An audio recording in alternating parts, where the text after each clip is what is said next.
Iran और Israel के बीच 12 दिनों तक सीधी लड़ाई चली थी। हालांकि कतर की मध्यस्थता के बाद दोनों के बीच युद्ध विराम हुआ था।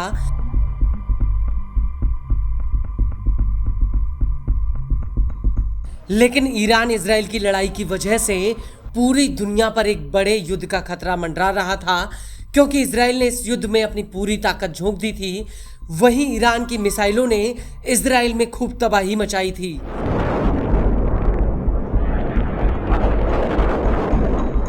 लेकिन अगर कोई कहे कि इस युद्ध में मॉडर्न हथियारों के इस्तेमाल के अलावा काले जादू या तिलिस्मी और मायावी हथियारों का इस्तेमाल हुआ है, तो क्या आप विश्वास करेंगे? क्या आप ये मान लेंगे कि ईरान और इजराइल की लड़ाई में कुछ ऐसे मायावी हथियारों का इस्तेमाल किया गया जिन पर आज के जमाने में भरोसा नहीं किया जा सकता, या यूं कहें कि ऐसे हथियारों की कल्पना भी नहीं की जा सकती?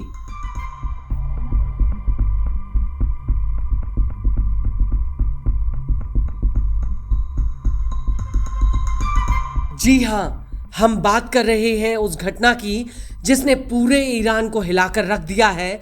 दरअसल ईरानी सेना से जुड़ा एक न्यूज़पेपर है जिसका नाम जवान डेली है और अब्दुल्ला गांजी इसके पूर्व संपादक रह चुके हैं। गांजी मौजूदा समय में तेहरान के मेयर के सलाहकार हैं। हाल ही में यानी 9 जुलाई 2025 को उन्होंने अपनी एक सोशल मीडिया पोस्ट एक्स में एक ऐसा दावा किया था जिसकी वजह से पूरे ईरान में हड़कंप मचा हुआ है। गांजी ने अपनी सोशल मीडिया पोस्ट में दावा किया था कि 12 दिनों तक चली लड़ाई के बाद ईरान की राजधानी तेहरान की गलियों में यहूदी ताबीज मिले हैं।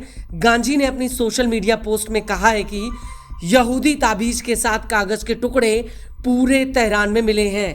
यह एक अजीब घटना है। हालांकि गांजी पहले नहीं हैं जिन्होंने इस तरह का कोई दावा किया हो, बल्कि ईरानी सेना के अधिकारी लंबे समय से विदेशी खुफिया एजेंसियों द्वारा जासूसी के लिए गुप्त विज्ञान और जिन्नों के इस्तेमाल का दावा करते आए हैं। जिन्नों को इस्लामिक परंपरा में पौराणिक प्राणी माना जाता है और गांजी का दावा है कि इजराइल ने ईरान की खुफिया जानकारी जुटाने में जिन्नों का इस्तेमाल किया है।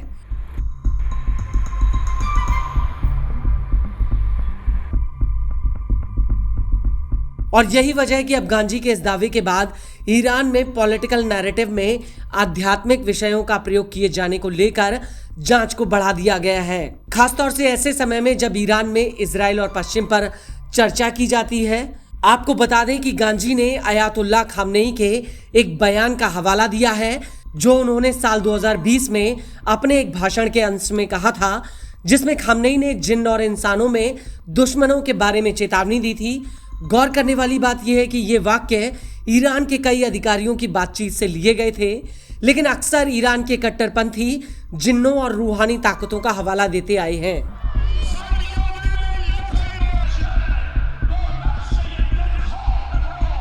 ईरान की सरकारी मीडिया और धार्मिक कार्यक्रमों में अक्सर जिन्नों को इजराइल या पश्चिमी इंटेलिजेंस द्वारा ऑपरेशन का एक टूल दिखाया जाता है। और इसी कड़ी में अक्टूबर 2024 में ईरान के मौलाना मेहदी करामी ने दावा किया था कि इजराइल द्वारा हमलों में जिन्नों का इस्तेमाल करने का एक लंबा इतिहास रहा है।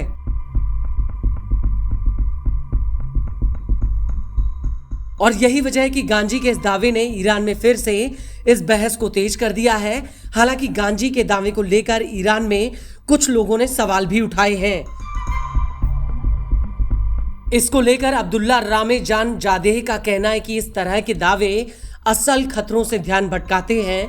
यहूदी चिन्हों और जिन्नों को इजरायली हमलों से जोड़ना गंभीर सुरक्षा चिंताओं और आंतरिक कमजोरियों से ध्यान भटकाने वाला है।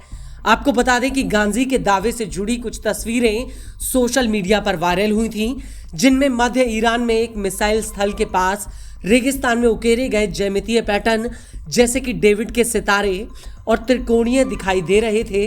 और इन तस्वीरों के वायरल होने के बाद इन दावों को और ज्यादा बल मिल गया था। हालांकि प्रतीक कैसे बने इनके बारे में जानकारी नहीं है, लेकिन ईरानी अधिकारियों ने इन चिन्हों को तुरंत हटा दिया था।